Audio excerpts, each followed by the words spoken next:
I'm sat up here at our almost angelic walkway talking to Mr. Seth Lakeman. It's very apt surroundings for us, isn't it, man? You're right, yeah. You like this? This is pretty cool. It's like a Jamiroquai video. Yeah. It's been like that. Yeah, we should do some funky dancing. We should bust some grooves down there, yeah. Or a moving floor yeah. on it, you know what I mean? So, lovely performance. Thank you. All right, how have things been going? It's going really well. I mean, it's gradually rising for me. I mean, I released a record on my own label sort of 12 months ago, and it was nominated for the Mercury Music Prize, which was a shock to the system, but it sort of catapulted me into the mainstream.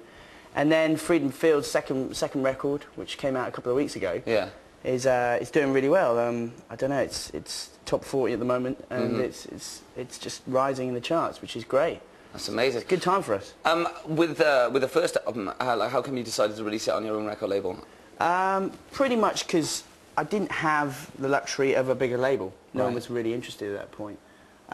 So I live in Devon, on Dartmoor there, and we recorded the record like in a kitchen there, me and my brother, and we just thought it was a good way to sort of get the songs across, and independently we got distribution, you see, through a good company. Yeah. So it was in the shops, limited, only about 1,000 released. Right. And as soon as the Mercury's happened, it just sort of catapulted, it just went mad.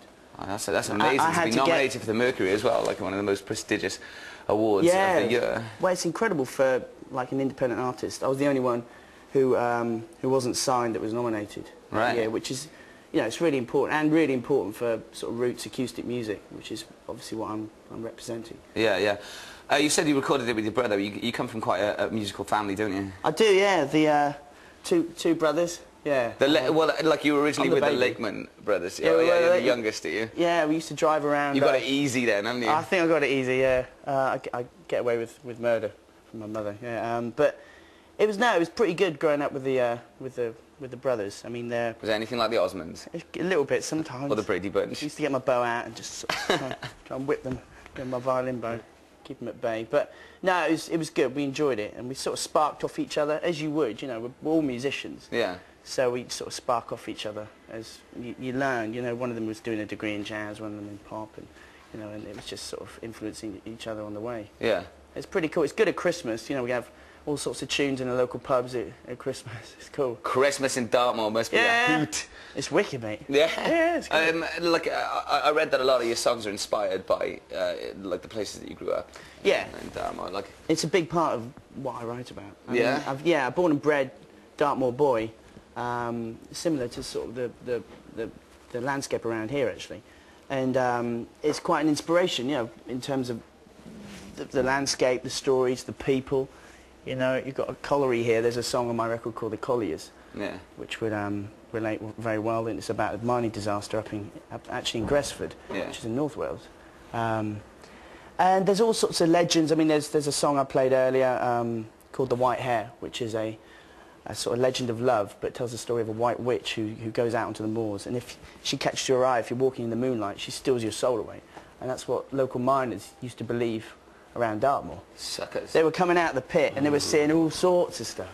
Yeah. Catch the eye. Yeah. The lady. Don't look. Yeah. So what have you been up to over the summer then? So we've been doing loads of festivals. Did about 30, 40 festivals. Really? Yeah. Quite a lot of festivals.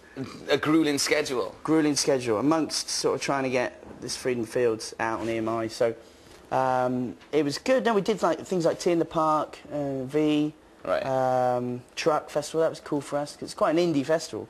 And for us being the style of music we represent, because usually when I go out and play live, I play with a guy called Ben Nichols, Cormac Byrne, and my brother Sean comes out. Right. It's all wooden acoustic instruments, and it's quite a punky thing. I mean, people sort of relate it to Led Zeppelin 3, things like that. Yeah. That's a way to look at it. And it's great that young people are really getting into this, you know, the stories and the way we present it. Yeah, for sure. Wooden instruments, it's cool, yeah. So, look at who your influence is, who, like, inspires you, and who are you listening to at the moment? I'm quite big into, because it's the summertime, I'm quite into Josh Rouse. Yeah. Bruce Hornsby. Oh, in the range. Yeah. You gotta love that. Yeah, for sure, man. Incredible pianist. Yeah, he's awesome. It's been a pleasure talking to you. Thank you so much for coming in. It's great to meet you. And joining us. Yeah, definitely, man. Yeah. All right, Seth Lakeman. Cheers.